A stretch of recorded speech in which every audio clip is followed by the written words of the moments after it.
Dozens of people, including Portland Trail Blazers head coach Chauncey Billups and Miami Heat guard Terry Rozier, are indicted in a scheme involving mafia families to rig poker games and sports bets. U.S. Attorney for the Eastern District of New York, Joseph Nacella Jr. Your winning streak has ended. Your luck has run out. Violating the law is a losing proposition, and you can bet on that. Prosecutors say high-stakes poker games were rigged using technology like altered shuffling machines, an X-ray table to read face-down cards, and special glasses to read marked cards. Billups is indicted in that case. Rozier's named in the other one, an insider information scheme where gamblers were told when players would not be in games. Former NBA player Damon Jones is indicted in both cases. Rozier's attorney says the allegations against him were investigated and dropped by the NBA. The NBA has placed him and Billups on leave from their teams. Well, this is the NBA's biggest nightmare, and I'll tell you why. You hear the words La Costa Nostra. You hear the word mafia. I'm telling you, any sports league in America, the biggest nightmare is to have organized crime involved in your sport, and that's what we're seeing here. There's two separate things. One, of course, is the poker game. That's where La Costa Nostra comes in, that Chauncey Billups, the coach of the Portland Trail Blazers, which is amazing to me that a guy who's made $140, $130 million in his career would be involved in something like this, but he is. But when you hear the words La Costa Nostra, when you hear the actual names of the 5 crime families, that is the biggest, I'm telling you, the biggest nightmare for any sports operation, particularly the NBA, which for whatever the reason, the NBA is that league that people think for years and years and years has been fixed. The other side of it with a current player basically fixing his prop bets, second, that's the biggest nightmare as well. That cuts to the integrity of the game, right? People aren't going to believe what they're seeing. Guy makes a turnover. Why did he do that? Well, was he betting on it? So this is massive. This is huge. The NBA is going to have to put out some stuff, obviously, keep the games going, hope people move it along, and then see what happens. But it's a nightmare when you hear La Costa Nostra and mob families. Yeah, with pro sports leagues now being linked to these the gambling companies, I wonder if they maybe have some sway. One thing NBA Commissioner Adam Silver's been talking about is we may need to stop with these micro bets, these little prop bets that are something you can do easily that may not even affect the outcome of the game. Like there's a baseball scandal going on. These 2 Cleveland Guardians pitchers. One of them is accused, sort of you can make a bet on if a first pitch is a ball or a strike. He's a couple times. The betting obviously spiked in some weird way. Red flagged it. He throws balls pretty far outside. There's lots of ways to do that with these little micro bets. Yeah, in college, they absolutely got to get rid of them. I mean, you're asking kids who are on a college campus that are influenced easily. You got to do that. One would think that professional athletes, particularly given the money that they're paid, wouldn't be involved in this. But the prop bet is a huge thing. This is where Terry Rozier, the guard for the Miami Heat, is in trouble. He allegedly, they're saying at the press conference, he told his buddies, hey, look, make big bets on me. I'm going to take myself out of the game at the 9-minute mark. And allegedly, they went to his house and split up $200,000, which may be a lot to me. It certainly is, or maybe to you, but it's not to Terry Rozier. The dude's making $26 million this year. The level of stupidity of this is amazing, but you're right. You're absolutely right. The prop bet is a problem. For people that don't know, you can bet a guy over under 3.5 3-pointers made. Well, if I know that all my buddies need some money, I'll take the under. I either won't shoot a 3-pointer, I'll miss them on purpose, or I'll take myself out of the game like Rozier bet. These are dangerous. These are very, very dangerous. This is not just throwing the ball away at the end of a game and your team was a 6-point favorite and you covered the spread. This is much different, to your point, yes. You mentioned college, and now the NCAA just announced this week they're going to let those kids bet not on college games, but still it puts them in that world. Now, there's the argument that they're 18 or 21, depending on what state they're in. They have the freedom to do whatever they want to do, but it does bring them into that world. It 100% does, and I got to tell you, college gambling is a major problem, a major, major, major problem. Look, here's the deal. What they did was they said, okay, college athletes, you can bet on professional sports. You can't bet on college sports. Really? I mean, that's you think that's going to happen? Please. I get the point. I do. I understand. They're 18 years old. It says 18 and over, you can bet. And the NCAA no longer is about the guidelines of education, the guidelines of running academic institutions.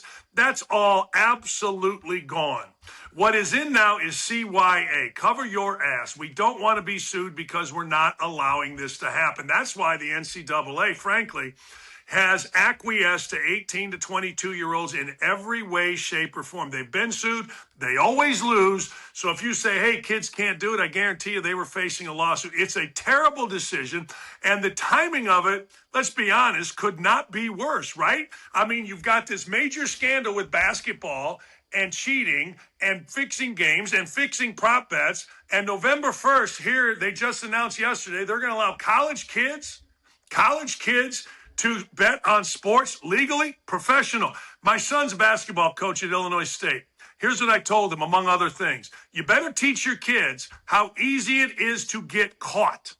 It is very easy. Kids think, hey, I'm making a bet. I'm in my basement. No one's going to know. No. The head baseball coach at Alabama had buddies making bets in Alabama now, Tuscaloosa, making bets at the Cincinnati Reds Stadium. They got caught in 5 minutes. So this is a very dangerous precedent. It is so hypocritical because all these schools, all these places take FanDuel, DraftKings, all these gambling sites as sponsors. It's a bad deal. It's ridiculous. It's idiotic. And they're only doing it because they're covering their own ass. Yeah. Getting back to the rich guys, that's always the question in these cases. Like, what are these guys doing? It's chump change to them. And I guess it's either there's greed or addiction or just loving the juice. There's always this. There's always the competition at loving the juice. You just said it. But here's the thing. Chauncey Porter, who an NBA player, got arrested earlier. He was being threatened because of other gambling losses. In this indictment, in this news conference that came down today, they mentioned threats.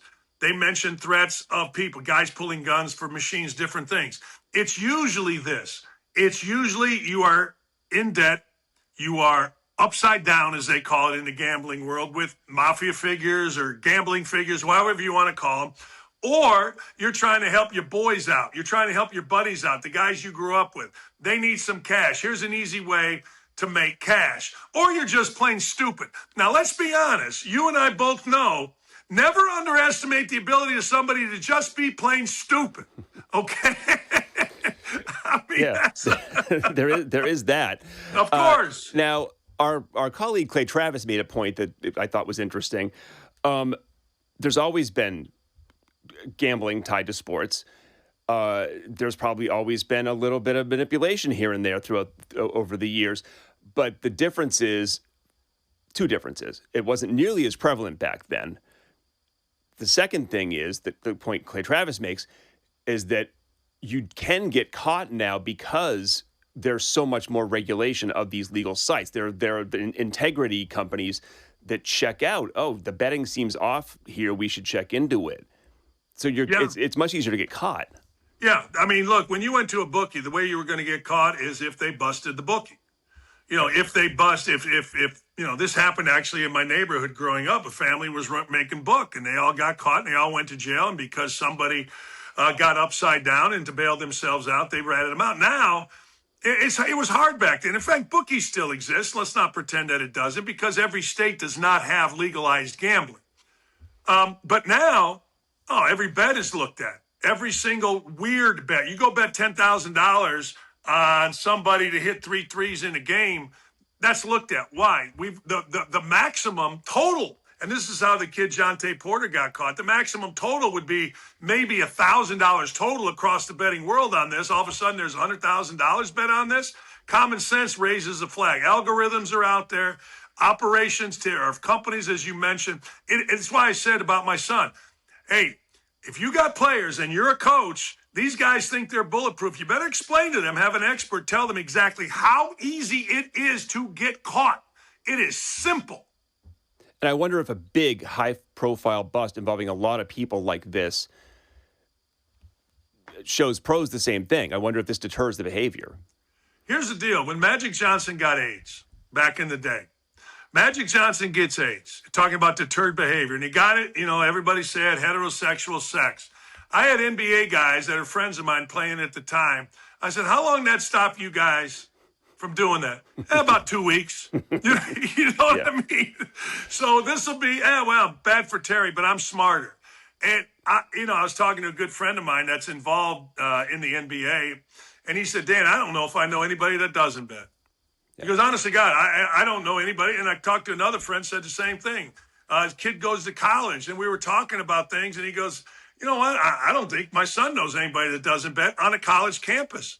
So, no, it's not going to deter. It may deter the poker game, and somebody may say, hey, look, I want to make sure this game isn't rigged because that's the part where Chauncey Billups comes in, but I don't think it's going to deter. Have week 2, 3 weeks, that kind of thing. I mean, that's the Chauncey Billups being involved in the poker and not the sports betting, that they're related but separate. That's got to be a sigh of relief for people in the NBA that at least a head coach, a Hall of Fame head coach wasn't manipulating his own games. What were you going to say?